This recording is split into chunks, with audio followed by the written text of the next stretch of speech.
Hey, what's up, John? Hey, what's going on, man? Good. How you doing? Good, good, man. It's been a while, Kai. It's been a minute. You've been killing it, man. I've been seeing all your interviews pop up everywhere, dude. Man, I'm glad someone's watching. You know how it is. Yeah, I see them because my friends, some of them send it to me, and I'm like, Oh, dude, really? I know this. I did an interview, a couple interviews with them. They're like, nah, where is it? Bring it up. And I'm like, I swear to God, no. They think just because you're Asian, they automatically think I'm gonna like they're gonna believe me just because I'm like, oh yeah, I know him. But I'm like, nah, we legit did a couple interviews. Definitely, man. This is like our, I believe it's our third time we've, got on the line and, got a chat in.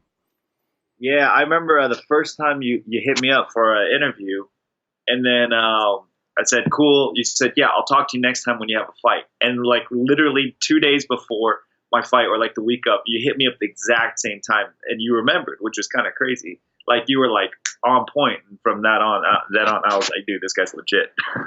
Yeah, you gotta keep your eye on the future, man. I think a lot of guys are too focused on the the biggest names, right now, and of course that's important as a person that covers the sport of or just combat sports in general. But I feel like you got to have some balance, and keep your, I guess, keep your ear to the street, so to say, in this world of mixed martial arts, because it's not just the U.S., man. There's talent all over the world, and you know better than anybody. You grew up in America. You learned all most of your martial arts in America, but you are in Taiwan now, setting roots at such a young age. And yeah, man, it's great to see that, what you're doing. And from people that I know that go to Taiwan, like, let's get into it, man. MMA Shredded, Jeff, man. Jeff was recently in Taiwan, and you guys did some work out there. Talk about that experience. Yeah, okay. So before Jeff came to Taiwan, he hit me up. He was like, "Hey, I'm gonna be coming out to Taiwan." Um, so actually, here's how it all started with Jeff. One day, I don't know if you know the Instagram page, Striking Breakdowns. Striking Breakdowns on Instagram is a very popular page where he doesn't do his own voice. He just does a lot of like music and a lot of none of his own fight videos. He just uses a bunch of Thai legends striking videos and he breaks it down for you. So he shared one day my clip, and I was like, "Wow, this is an honor," because I used to watch his videos, like no joke, like this was my YouTube guy. You know, when I was at home, nothing to do, I'd watch these videos to learn. And the next thing you know, MMA Shredded reposted, and I was like, "Oh, like this is dope," because I've watched his videos before, but he was just a YouTuber to me. So I was like, but I knew he was a big name, so I was like, "Oh, this is dope." A year later, he hits me up. We stay in contact every now and then. He says, "Hey, like good stuff, man. Like I like your movement and you're legit." And it was really cool to get a compliment from him and striking breakdowns like that. Also, the Muay Thai guy did a repost too, which is kind of cool. I believe that all three of them are linked together. But Jeff all of a sudden said he's coming to Taiwan, and I was like, "Oh, cool. Why don't you come train with me, hang out and whatnot?" But it would just be him and his fiance. Um, so I was like, you know what? I have enough room. Why don't you guys just stay with me? It's kind of random, you know, but I was like, we're all Asian. We all kind of grew up the same way. So I was like, why don't you come stay with me? What do you want to do? Because I'm only here to train, but I'm not in fight camp just yet. So I was like, what do you want to do? We can do whatever. So he came and we started training every day, and I took him out to all the good spots. His fiance, Jeff's fiance, likes she likes a Family Mart, like 7-Eleven. She likes going there Yeah. to get food. So he was getting some of the good food. So I was like, here, I'll take you to go get legitimate food and all this stuff. So both of them had a blast. We trained, and then I got this offer to do. To introduce a new rule set to combat jujitsu. So combat jujitsu, it's you have to pull your punches. If you throw a punch and it hits somebody, it's like karate point sparring. It's like that. Except I'm introducing the new rule set with Jeff where we actually go all out, like MMA style. But obviously, me and Jeff aren't going to kill each other. So on TV, we did an exhibition thing. So in Taiwan, I believe like I'm getting a little bit of attention out here. They're actually like, oh man, he's one of the few legitimate fighters out in Taiwan, because there's not that many fighters to start with, so it's not like I'm out of 100 fighters, you know. It's more like me out of 10 other guys. So it's not like the biggest thing in the world, but I still honor it. So they found me, and they were able to get me to demonstrate a new rule set. And I was like, why not use Jeff as my partner? So then that's how we kind of linked up for that. And then he also did a couple videos, and then he started calling me Asian Dominic Cruz because he said my footwork was like that. So I was like, oh, that's dope. So then we couldn't really film too many sparring sessions because him and I, it's like Goku and Vegeta, man. We were waiting for the last week where we could actually go hard. But then, unfortunately, he kind of got sick, just like a quick cold. And then I kind of hurt my back in training. So we didn't actually get our full sparring session. That video that you saw was him and I on YouTube, the one where he calls sparring Asian Dominic Cruz. That one was him and I just kind of warming up, just like messing around. So he didn't actually get to train, which I'm a little bummed about. But it's okay because he's actually planning on visiting me in California soon. So it's kind of cool. And it's crazy that he's a bantamweight, and this guy's huge. I don't know if you remember like his size, but he was huge when I trained with him. I was like, well, you're not a bantamweight. I'm a bantamweight, you know? So that was cool. That's how we linked up. That's how everything kind of came together. He hung out with me for about 2 weeks. Yeah, I've been following you, of course, and I just recently, to be honest with you, learned of Jeff. You know, there was news that he signed with One Championship, and I've heard of MMA Shredded before, but I'm not really a guy that goes in there and looks at techniques and you know, break down videos and stuff like that. So when I heard someone actually contacted me, Mike, Korean Top Team, contacted me and told me that MMA Shredded or Jeff was coming to Korea, and I was just like, oh, for real? You know, I wouldn't mind you know, getting a chat with him, see what's up. And then that's when I think he told me that he was in Taiwan and he was with you, and I was like, oh yeah, you know, of course, man, I know who Khai is, man. Kai's doing his thing out in Taiwan. Is Jeff's family originally from Taiwan? No. He's Canadian. Okay, He's well, but it, yeah. he can't really speak much Mandarin. I from what I understand, I think his family origins is based out of Hong Kong. Oh, okay.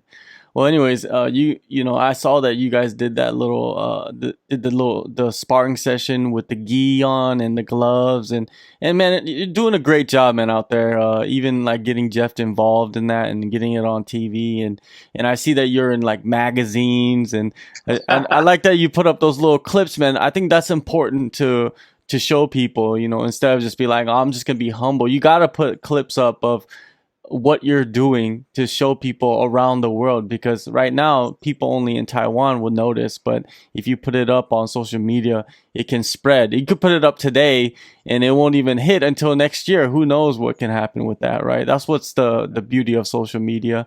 Let's get into the other topic of your new, I don't even know if it's your new nickname, but I think you've embraced the name of the Boba King. You know, I saw you sign a Boba Cup. That's some weird, like real fandom right there. That was wild. So so Boba King is like my street nickname. If somebody sees me in public, they'll go like, hey, it's the Boba King here. I guess I embraced it only because when I train with people here, you know, they actually, like, if they know I'm at a training session and they get invited to it, they'll actually buy a boba drink as if it's like some kind of offering. It's hilarious. Like they bring it to me and they're like, hey, I heard you're sparring with us. Here's some boba for you. And I'm like, are you serious? Mm-hmm. It went from remember I told you, I talked to you about this. It went from my dad used to hating, you know, buying boba drinks, it was so expensive, to now me getting it for free as like I held my first seminar in Taiwan ever. It was a big 30 people, you know, like it like filled the room. Man, it was insane. It was the most humbling experience from when it first started till now. I could say so much about it.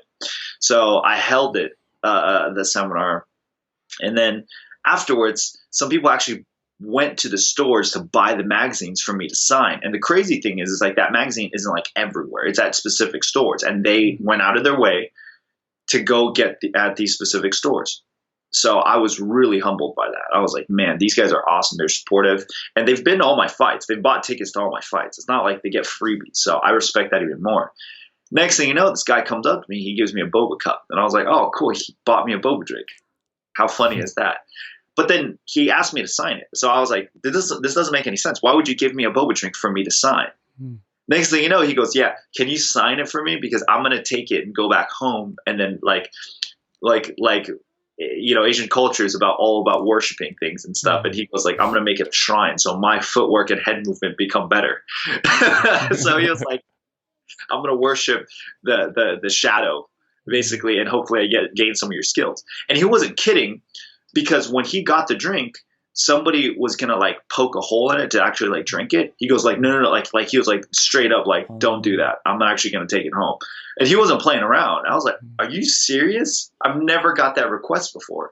And to me, what's so funny about that, even if it's just like a laugh or a joke, the fact is that he is paying enough attention to me as a martial artist to know like what my interest is and what I always post on social media. So it does show that there is a following / attention being brought into the MMA scene. He's a Muay Thai guy from what I could tell. He was a striker. But the fact that he attended an MMA seminar just so he could do this and he could learn some new techniques. And on top of that, meet face to face with somebody that inspires in martial arts. I couldn't tell you what that meant to me. And that was awesome. I'd do this 10 times over again, So that was awesome. That was hilarious. And then I was like, you know what? I'm officially the Boba King. You can't. I gave myself that nickname at first as a joke, and then people took that and ran with it. I was like, well, it's no longer self-proclaimed. It's the people's Boba King, Yeah, man. Yeah, I don't think anybody is the Boba King or everybody has thought of that name before. So you do have that title. And if I ever hear anybody say, anything about the Boba King, there's only one and only, right? There's only one and only. Now, let's talk about your career right now. Currently, you're on your best streak, 3 in a row. Your skills have elevated so much in a short period of time. Let's go back to the losses though, and we've talked about them before, but I want to hear your thoughts as Khai Wu, late 2019, looking back at his 2 setbacks and what he thinks of those setbacks and what he really got from those setbacks. Yeah, so the first one in my first Bellator fight when I got caught in that guillotine, I actually don't look at that one much or I don't think I want to change that one much because that one was just flat out. I don't want to use any excuses for that one. That one was just flat out. I got caught. That one was the one that stays with me the most, but I don't care to think about like make excuses for that one, And I'm being completely honest when I say make excuses because I could say I switched stances during the fight because I hurt my ankle in camp. I hurt my back. None of that. It was purely I got caught. And I stick with that one a lot. It hurts me the most, like it affects me the most, but I'm not distraught over it. So that one, I'm already there's nothing to go about it other than I got caught. He was better than me. Second fight though, I still think I won. I look at that video time and time again. I'm like, look, I could have done this. I could have done that. It's almost like the whole Nate Diaz-Masvidal fight. It's almost like Nate Diaz is like, give me 2 more rounds. I could have won, right? I agree. He could have. There was a chance. But it's like you can't get mad at the fact that you got busted up, I can't get mad at the fact that I lost a split decision in somebody's hometown because I should have finished the fight. I shouldn't have let it get that far. So that one's on me. That one I've taken a more aggressive approach, and it's a subtle aggressive approach. It's not like I'm going to go into every single fight now like Cody Garbrandt swinging hands, It's more of like now every single time I get into a fight, it's no longer just I'm trying to be a poet in motion. I'm trying to be like a ninja, like you make one wrong move, you make one wrong step, you're going to pay for it, and it's hard. So my last couple fights, even my 2 fights ago when I won that belt, it was kind of hard to talk about that one because that one I took it at short notice. My opponent came in overweight. I took it on 3 weeks notice. There's not much up weight class, whatever. But my last fight was the true fight where I could actually, those mistakes, those losses that I had, I could actually take a look at it, revise the game plan and go like where it went wrong. And my last fight was the one where I could actually showcase my full potential, you know. So that second Bellator fight, I still want to run it back with my opponent, out of purely respect, just because I want to prove to myself and everybody else that I can rewrite that fight. I can right my wrongs. But until it's a for, excuse me, I don't think I can do it just yet because I'm in contract with WOTD right now. I have a multi-fight contract. But until I'm done with that, I'm not really thinking about rematches. But if I did get the chance, I would take it. So that loss, those losses, I wouldn't trade it, man. I wouldn't trade it. If you could tell me, like, here's a magic button, it's like a UFC video game. You could rewrite your career. I wouldn't change it right now, because knowing what I know now versus how I would, like, what I would know and where my career would be without those losses, it wouldn't be so nice. I wouldn't have the information I need. So I definitely appreciate those losses. Your contract with WOTD, it's an exclusive contract, so you're there for, I think I heard that it was 3 fights. Have you fought any of those fights, or? So it's actually very nice. Their contract with me, don't know how much I could say other than they allow me to fight elsewhere. Okay. I could fight anywhere else if I wanted to. During this time too, it's not a big deal. I just want to honor my promotional agreement on my end and get it over with. Also, I don't want to fight once in Taiwan, leave, and then come back a year later. I want to do like multiple fights and like go with the hype. It's a minimum of 2 fights on the contract. It's a minimum. But if I do win these, they're not going to have belts anytime soon, from what I know. So after these next 2 fights, I'm going to go back to the States. Hopefully Bellator calls again, or Kumite Americas, or what's really juicy right now is one FC. That's something I really want to look forward to, or because one's going to the States, right? Supposedly next year, or the Dana White Contender Series. That's something I'm curious too, in Shanghai, because my mom does business in Shanghai. So I just came back from Hong Kong too. So Asia's really developing, and I really like that. And Taiwan is an untapped market. There just isn't a figurehead here yet. There's no LeBron James of MMA in Taiwan just yet. And it's hard because it's kind of like, it's ironic. You need a figure to blow the sport up, but you also need the people to support that figure.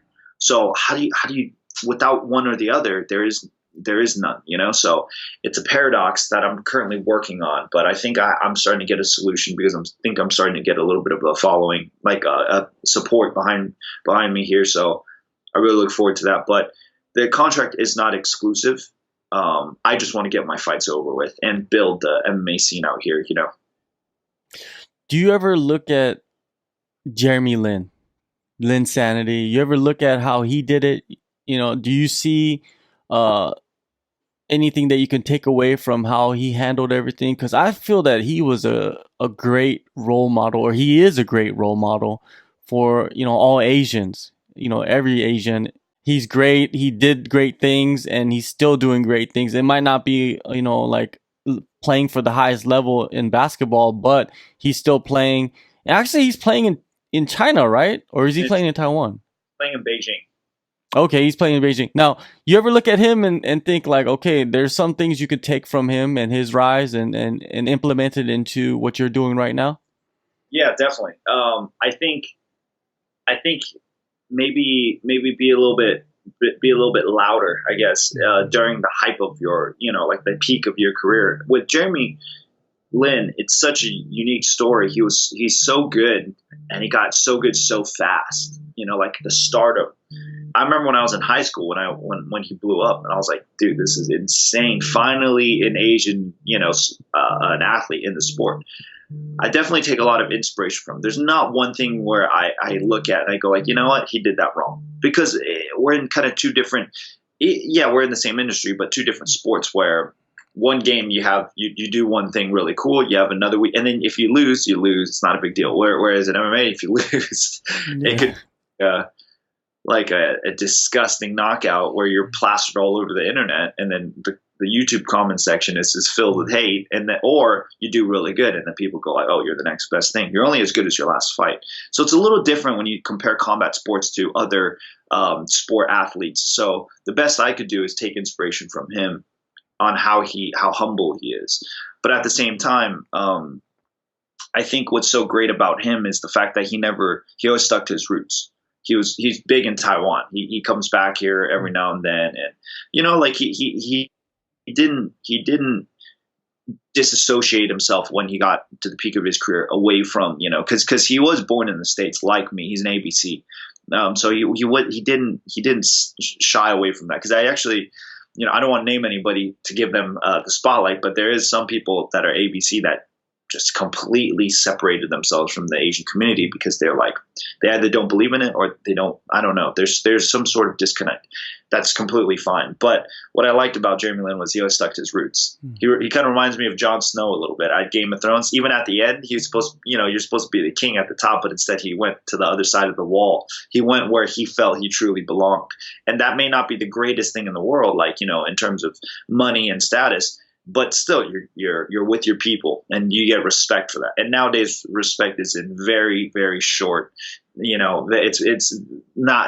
doesn't come around often. So I do respect that. And that's something I do plan on doing, except it's not just Taiwan. I want to do this for all of Asia. I want to represent all of the Asians, because that's how some people see us, right? They see a Vietnamese guy, Korean guy, they're like, "Oh, you're all Chinese, or you're all this," So if you want to see us as that, then I'll represent all of us, and educate people along the way. So that's my goal now. When I see Jeremy Lin, it's a fascinating story with him. So I definitely want to do my version, but it'll be like a 2.0 of, I kind of kickstarted it, and then the trickle down effect, everybody else that followed along. Yeah, I feel as a fighter, it's 10 times as hard compared to any other sport to blaze your path, so to say, and accomplish your goals, because like you said, you're only as good as your last fight. And if you get destroyed, it's not just like you pick yourself up and you go to the next city and play the next game. It's mentally, it's so much different from anything else. And yeah, man, that's why fighters I believe should be the most respected out of any athlete in the world. I don't even follow really no other sports except for fighting. Do you follow any sports? I used to follow basketball when I was a kid. I used to love watching the Houston Rockets, Tracy McGrady play. I used to be a big basketball kid. Yeah, Yao Ming, the dynamic duo. But then I realized I couldn't play basketball like to the fullest potential. I would have tried my best, but fighting kind of took over for me, because I'm like, if anything ever happened, like in self-defense confrontations, I need to protect myself. So martial arts came first. After that, slowly, martial arts just keeps coming back into my life somehow. And I was like, I think I'm going to run with it. So no, there's no real other sports. In Taiwan right now, do you have a fight scheduled? I do. I have an unofficial fight date. Or I'm sorry, it's an official fight date, but no opponents just yet. But I'll be fighting January 12th of next year. So I'm currently in fight camp. I literally just started fight camp yesterday. Yeah, so I'll be getting ready for that fight. The fights are only going to get tougher from here on out, so I don't expect any easier path. The only issue that I kind of have for this fight camp so far is in Taiwan. I'm doing my first fight camp in Taiwan. So I've never done anything like that just yet. So I'm very curious to see how it's going to go. The level here obviously isn't nearly as close as the States. So I'm very curious to see how my training will be a little different. I've been trying to figure it out these past couple months. I haven't exactly fine-tuned it just yet. But one thing I do know is I'm going to be shredded for this fight, because the gym I'm training at, the certain of the equipment that I have, and the facility that I have access to is different from the States. So I'm going to have a whole new approach. It's almost like I'm going to be training in the hyperbolic time chamber here, because it's a little different, like in the States. In the States, it's just purely gym, like martial arts gym, MMA training, grappling, this and that. Whereas here, I can actually heal up some of my injuries. And everything I do here, it's tailor-fitted to me. Whereas back in the States, we have team practice. Here, there's not enough fighters. So the people that know I'm in fight camp and they're in fight camp, they're just like, what do we do? And I'm like, all right, show up here at this time, we get it done together. So you're taking a more scientific approach. What exactly does the facility have that's helping you on the other side of the sport? It has a cage. We don't have a cage back in the States. This one has a cage, like a full-on cage. They have massage. It's like I guess most gyms do have it, but the gyms that I have access to back in the States don't necessarily. They're like a martial arts gym. This one's a legitimate, like a 24-hour fitness, like a big gym. Except it's like it has like state-of-the-art tech. If you go into this gym, the storefront is a restaurant, it's like a diner kind of, or a cafe shop. You walk in. If you want to go to the equipment area, you get a facial recognition scan to walk in through the door. It's not like here's a scanner, here's a card. No, you stand in front of the thing, scan your face, and you walk through. And then it has this body mass index where usually in the States, from what I know, you have to go to really expensive gyms or go to the hospital to get your body mass water index, all that stuff, and your bone density checked. Here, you just step right on in. You just step on the machine and you check. This gym has an actual cage. It has this has the nicest aerodynes. It has a wall where you could like do medicine ball slams. It has almost everything you need that an MMA fighter, like, you could get away without having this stuff, but this stuff is like, if you're the champ, let's say if you're Israel Adesanya, you can start having access to this. This is like my Taiwan's Performance Institute. They just opened this gym for no more than a year, and since I'm a pro fighter, I know the owner of the gym. We chatted a little bit, so he was like, "Hey, let's do this." So I'll officially be representing his gym for this fight camp on top of the other gyms. So it's a little different because the recovery methods are different. The coaches that they have there, strength and conditioning coaches, it's a very high end gym. I'll tell you this much: I couldn't afford it if I wasn't getting sponsored at this gym. I just couldn't afford it. It's like the higher ups. It's like a Equinox, but they actually have a decent sized gym. You fight January 12th. You have another fight most likely lined up, in the future for WOTD. Yeah. Contender Series Asia is coming next year. You got one championship heading to the US next year. Do you have a preference? Do you feel like maybe the Contender Series would be something that's more befitting for you, or do you see one championship as a better option, as in, because it's based out in Asia? If I could have it my way in a perfect world, I'd do it all. I'd do all three. Give me a month in between, and I'll do it. But in realistically speaking, if we take a look at it for what it is, ONE FC's most likely the best option after my next fight. Next fight it would be 6-2, so I'd have 8 fights. Right? I'd have 8 fights total, 6-2. It's not a bad record. My goal is to bring MMA into Taiwan. WOTD is great, don't get me wrong, but I want an internationally built MMA organization to come in. It's almost like there's no competition. WOTD can do its thing, but then a big company comes in and does its thing too. It builds both the aspects of the fight game. It builds both companies. I don't see there's an issue. So what I would like is, if I fought for one, I wouldn't like to do a One Warrior series or anything like that. I want to just jump straight into one. Put me in the States. I go to San Francisco. I'm near that area. I'll sell some tickets. Or what I think with the Dana White Contender Series is, I don't think he's going to hold the UFC. I mean, I know they have a UFC champion now, Chinese champion. Don't get me wrong, but I think I don't have enough fights for them. So what they're going to do is they're going to keep me on the radar. So have me fight on the Contender Series in Shanghai. My dad's family is actually Shanghainese, so I have loose ends tied there. Let me fight in Dana White's Contender Series in Shanghai. They'll keep me on the radar. Probably go do a couple more fights or sign with one, and then afterwards, free agency right there. I have the option to check out UFC if I do well in one, or re-sign with one if I do well. It's no secret that the company that wants you will actually get you. You know, like look at Eddie Alvarez, look at DJ. I know it's a trade, but if they want you, they want you. You know, so you just want to see where your values lie, or like where who values you the most. Because in the fight game, I mean, man, it's brutal. One minute you're a hot prospect, you know, like Sage Northcutt, right? And then he goes to one, and then Dana White's talking about how he should retire and stuff. You know, it's like it's a brutal game, man. So you need to be a little selfish and do what you can for you. But at the same time, my goal on top of, you know, supporting myself and starting something for me is to open up the industry in Asia. So both Contender Series and one does really well. I think for my, like, it raises my stocks up no matter what. Now, which one would I prefer to have? It's obviously stable contract, ONE FC stable contract. You know, I definitely want one to take notice and go like, well, he's, you know, obviously we're not surprised with how one's marketing is done. I mean, like they want the guy who could speak English. They want the guy who could speak another language, represents an Asian country. I could do all that for them and bring them back into Asia, you know, Taiwan specifically. Sorry.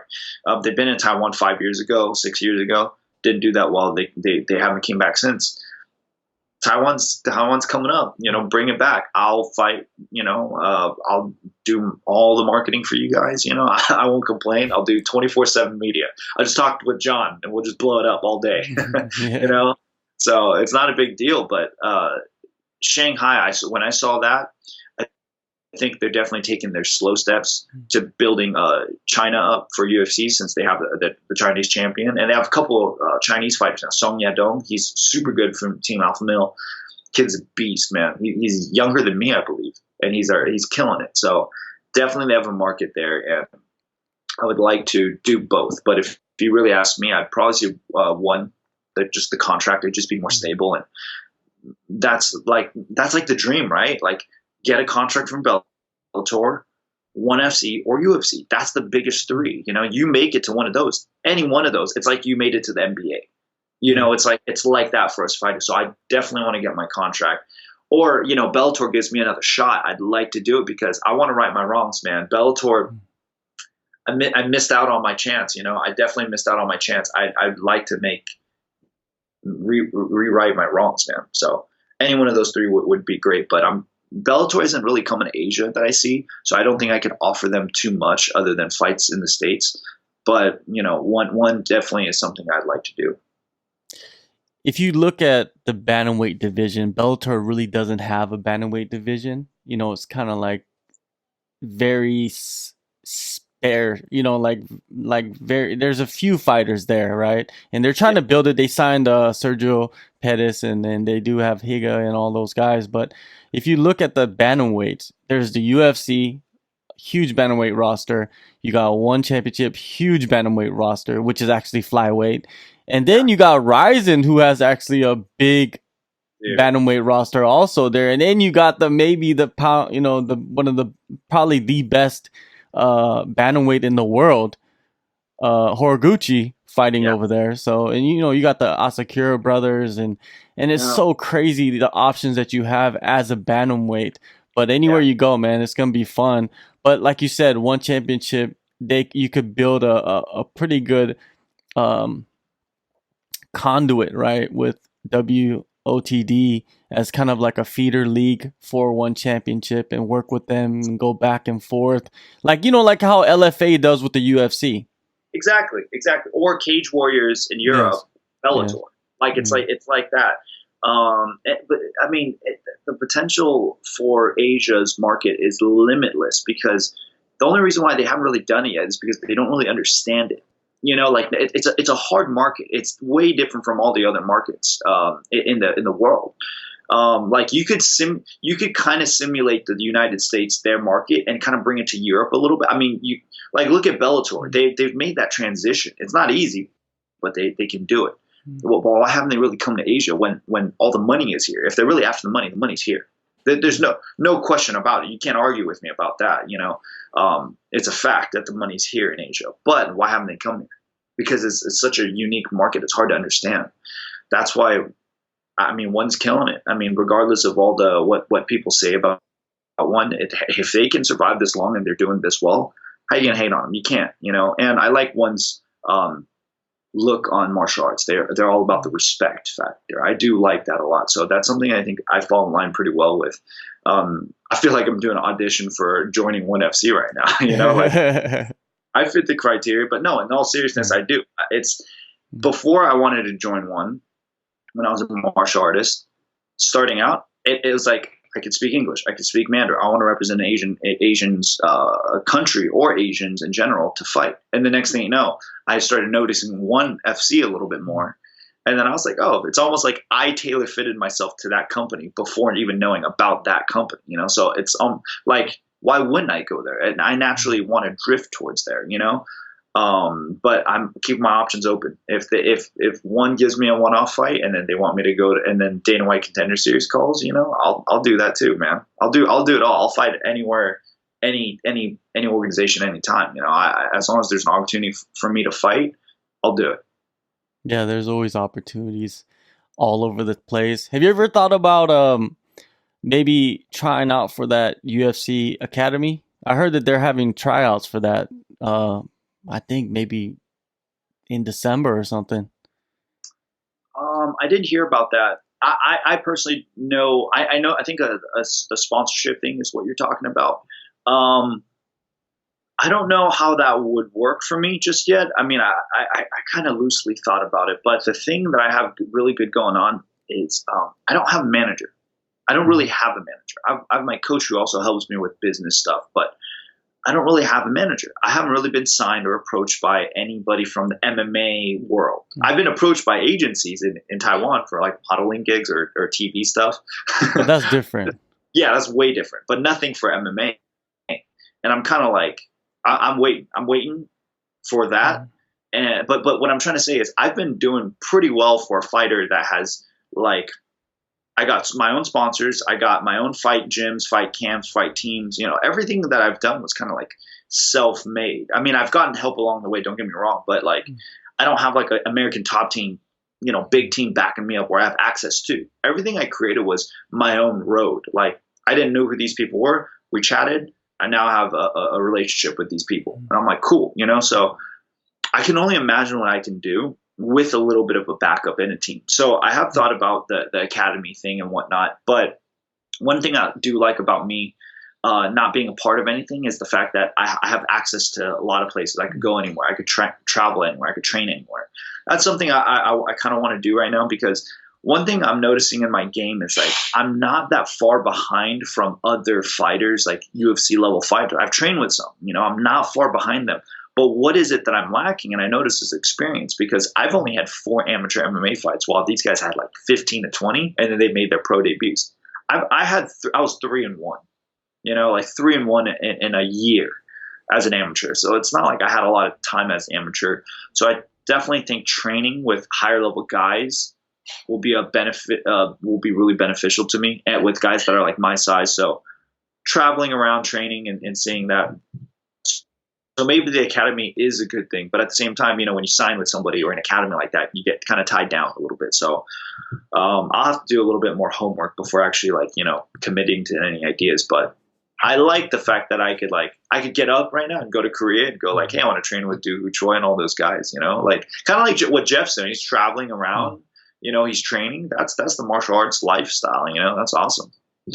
Have you ever thought about that, since you are in, now you're in fight camp, so you can't really do that, but have you ever thought about like after you fight to go out to Thailand and maybe mix it up with some of the guys at Tiger Muay Thai or even Phuket Top Team, and maybe go to Korea and go to Korean Top Team and train with those guys? Because, there's always a connection in Asia. There's always a way to like link up with people and get introduced. And have you thought about that maybe in 2020?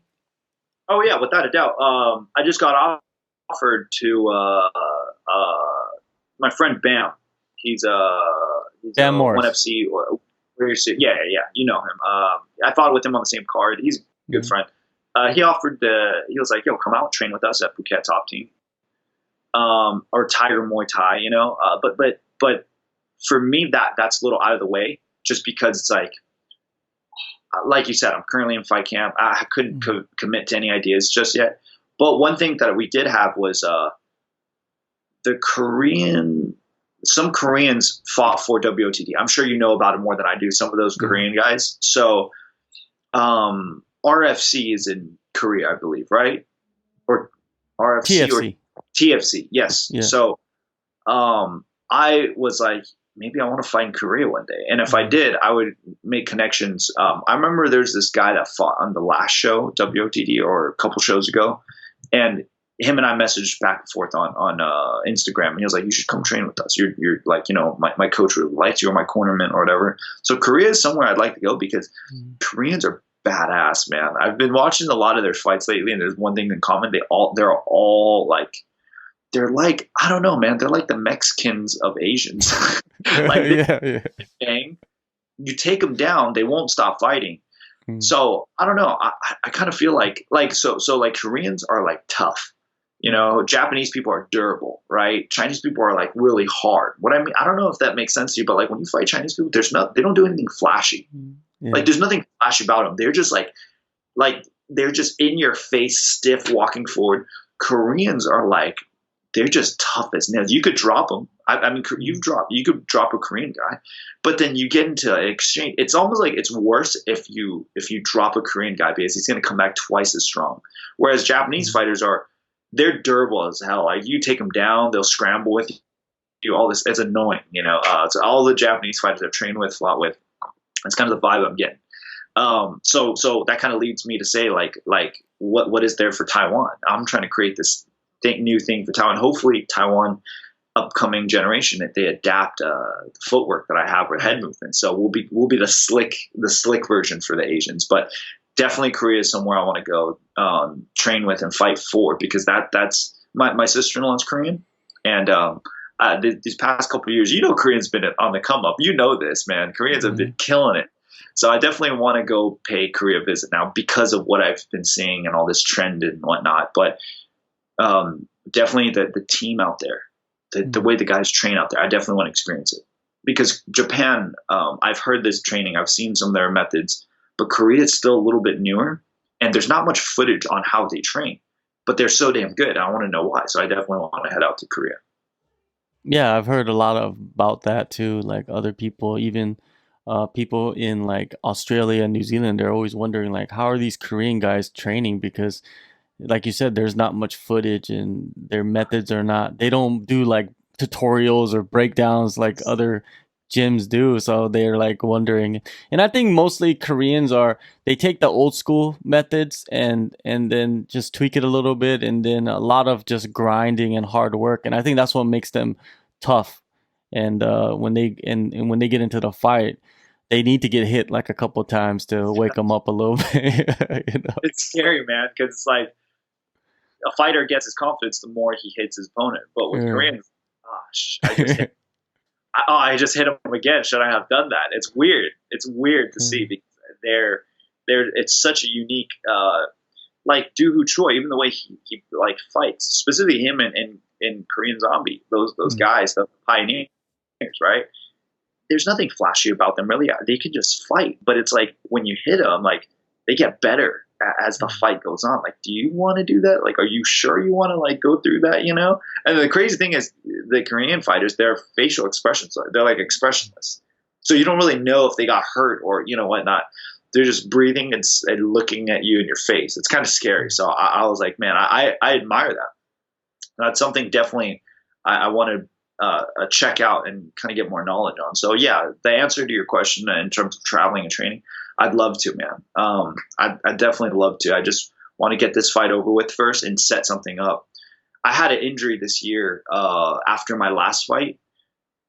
So I fractured my shin last year in my Bellator fight. I didn't know about it, and I didn't let it heal. It took 2 fights after that. And then in March, I fractured my shin, and then I went to the hospital because I got a fever and all this stuff overnight when I bruised my shin.